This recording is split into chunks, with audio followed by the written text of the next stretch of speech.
Sahabat yang budiman, kembali lagi di channel YouTube saya. Kali ini, saya akan membawakan kisah tentang ulama besar, Abu Nawas. Simak kisahnya. Melawan arus. Abu Nawas, orang Persia yang dilahirkan pada tahun 750 Masehi di Ahwas, dan meninggal dunia pada tahun 819 Masehi di Baghdad. Setelah dewasa, ia mengembara ke Basra dan Kufa.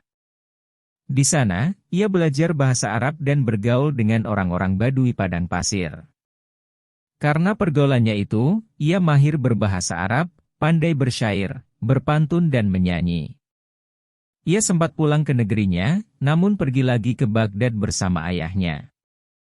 Keduanya, mengabdikan diri kepada Raja Harun al-Rashid, Raja Baghdad.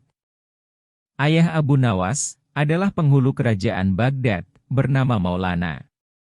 Pada suatu hari, ayahnya yang sudah tua itu sakit parah, dan akhirnya meninggal dunia. Dia diperintah oleh raja untuk mengubur jenazah ayahnya, sebagaimana adat Syekh Maulana. Apa yang dilakukan Abu Nawas hampir tiada bedanya dengan ayahnya, baik mengenai tata cara memandikan jenazah hingga mengkafani, menyalati dan mendoakannya. Maka, raja bermaksud mengangkat Abu Nawas menjadi penghulu, menggantikan kedudukan ayahnya. Mendengar rencana itu, Abu Nawas, yang cerdas nampak berubah menjadi gila.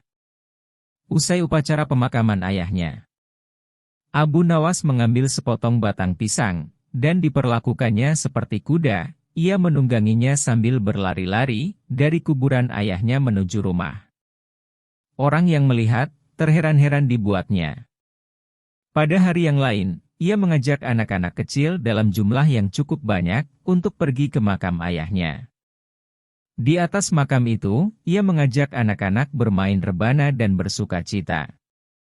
Kini semua orang semakin heran, atas kelakuan Abu Nawas. Mereka menganggap, Abu Nawas sudah menjadi gila, karena ditinggal mati oleh ayahnya. Pada suatu hari, ada beberapa orang utusan dari Raja Harun al-Rashid, datang menemui Abu Nawas. "Hai Abu Nawas, kau dipanggil Raja, untuk menghadap ke istana," kata wazir utusan Raja. "Buat apa Raja memanggilku?" "Aku tidak ada keperluan dengannya," jawab Abu Nawas, dengan entengnya seperti tanpa beban. "Hai Abu Nawas, kau tidak boleh berkata seperti itu kepada rajamu. Hai wazir, kau jangan banyak cakap. Cepat ambil, ini kudaku, dan mandikanlah di sungai, supaya bersih dan segar," kata Abu Nawas, sambil menyodorkan sebatang pohon pisang, yang dijadikannya kuda-kudaan. Si wazir hanya geleng-geleng kepala, melihat kelakuan Abu Nawas. "Abu Nawas, kau mau apa tidak menghadap raja?" kata wazir. "Katakan kepada rajamu aku sudah tahu, maka aku tidak mau," kata Abu Nawas. "Apa maksudnya Abu Nawas?" tanya wazir dengan rasa penasaran. "Sudah pergi sana, bilang saja begitu kepada rajamu," kata Abu Nawas, sembari menyaruk debu dan dilempar ke arah si wazir dan teman-temannya. Si wazir segera menyingkir dari halaman rumah Abu Nawas, lalu melaporkan keadaannya kepada Raja Harun al-Rashid. Dengan geram, raja berkata, "Kalian bodoh semua. Menghadapi Abu Nawas saja tidak becus. Ayo pergi sana ke rumah Abu Nawas, dan bawa dia kemari dengan sukarela ataupun terpaksa." Si wazir segera mengajak beberapa prajurit istana, dan membawa paksa Abu Nawas ke hadapan raja. Namun, lagi-lagi di depan raja, Abu Nawas berlaga idiot, bahkan, tingkahnya ugal-ugalan tak selayaknya berada di hadapan seorang raja. "Abu Nawas, bersikaplah sopan," tegur Baginda. "Ya Baginda, tahukah Anda?" "Apa, Abu Nawas?" "Baginda, terasi itu asalnya dari udang." "Kurang ajar, kau menghinaku Nawas." "Tidak Baginda, siapa bilang udang berasal dari terasi?" Baginda merasa dilecehkan, ia naik pitam, dan memberi perintah kepada para pengawalnya. Hajar dia. Pukuli dia, sebanyak 25 kali. Abu Nawas yang kurus kering itu, akhirnya lemas tak berdaya, dipukuli tentara yang bertubuh kekar. Usai dipukuli, Abu Nawas disuruh keluar istana. Ketika sampai di pintu gerbang kota, ia dicegat oleh penjaga. "Hai Abu Nawas, tempo hari, ketika kau hendak masuk ke kota ini, kita telah mengadakan perjanjian. Masa kau lupa pada janjimu itu? Jika engkau diberi hadiah oleh Baginda, maka engkau akan membaginya denganku, engkau satu bagian, aku satu bagian. Nah, sekarang mana bagianku itu?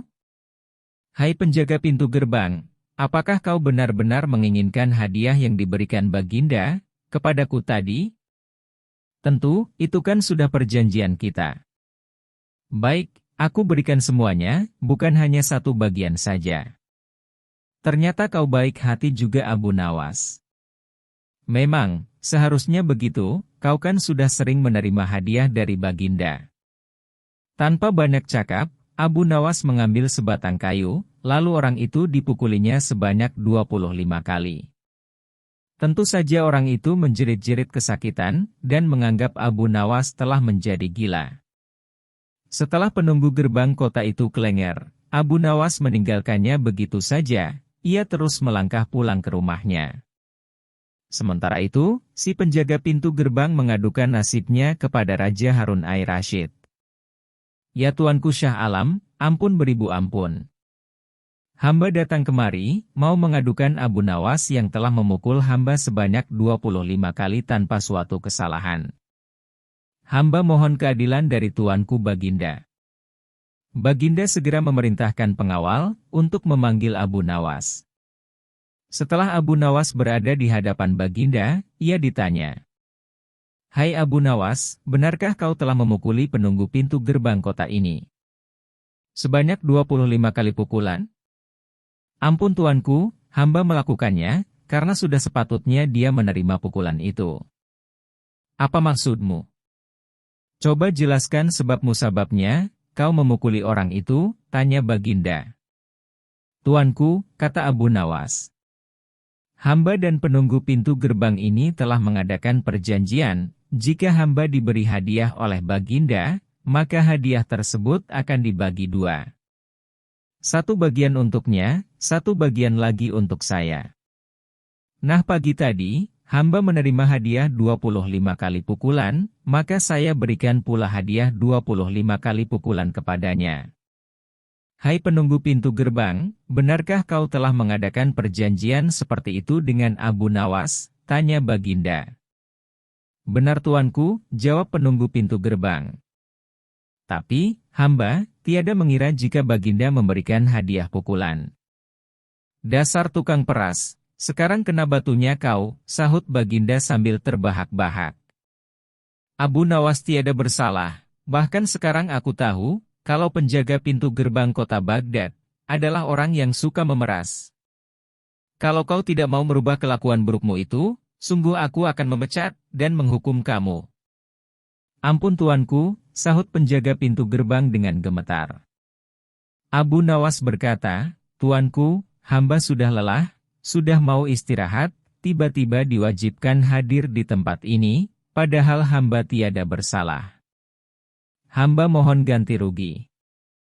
Sebab, jatah waktu istirahat hamba sudah hilang karena panggilan Tuanku.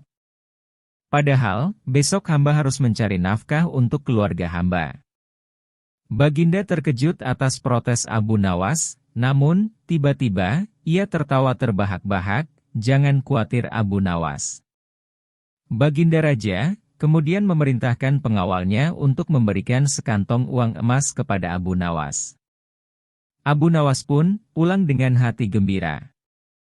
Namun, sesampai di rumahnya, Abu Nawas masih bersikap aneh, seperti orang gila sungguhan.